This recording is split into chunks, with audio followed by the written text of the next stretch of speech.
सांगली महापालिकेच्या महापौरपदी भाजपचे धीरज सूर्यवंशी तर उपमहापौरपदी राष्ट्रवादीचे गजानन मगदूम यांची बिनविरोध निवड झाली।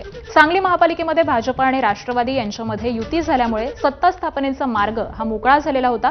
त्यातच काँग्रेसकडून महापौर उपमहापौर पदासाठी कोणाचाही अर्ज न आल्यामुळे सांगली महापालिकेमध्ये धीरज सूर्यवंशी महापौरपदी आणि उपमहापौरपदी गजानन मगदूम बिनविरोध निवडून आलेले आहेत। आता 10 तारखेच्या विशेष महासभेमध्ये निवडीची औपचारिक घोषणा ही केली जाणार आहे।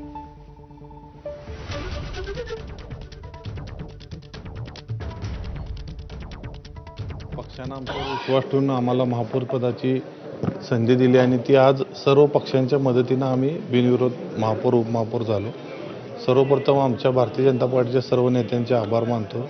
काँग्रेसच्याही नेते मंडळाने आम्हाला बिनविरोध करून एक संदेशच दिलाय की बाबा आम्ही विकासाबरोबर आहे आणि तुम्ही आम्हाला घेऊन काम करा। आम्ही तशा पद्धतीने त्यांना आम्ही घेऊन काम करायची आमची मानसिकता आहे, कारण ते सुद्धा जनतेची सेवा करण्यासाठीच निवडून आलेत आणि आम्ही पण तेच करायसाठी निवडून आले। मिनिट आणि सेकंद सांगली मिरज कुप्पडच्या जनतेसाठीच आम्ही समर्पित करून काम करू। काम करून दाखवू आपण, आमच्या भावना ह्या कामातनं करून दाखवू आपण, हेच आमच्या भावना आहेत। एक आमचा लाडलेसाहेब दर्गा जर सोडला तर गावात डेव्हलपमेंट काहीच नाही आहे।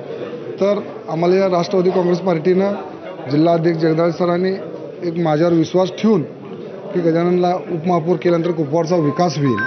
त्याचबरोबर सांगली मिरजेबरोबर आणण्यासाठी मी काटोकाट प्रयत्न करेन। पद नसताना देखील कुपवाडसाठी चांगल्या पद्धतीने निधी आपण ओढून नेला आणि ह्याच्यानंतर देखील आपण ओढून नेऊ आणि कुपवाडची सेवा करू आपण। आणि एक मोठी बातमी पाहूयात। नुकत्याच हाती आलेल्या माहितीनुसार राष्ट्रवादीच्या राष्ट्रीय अध्यक्ष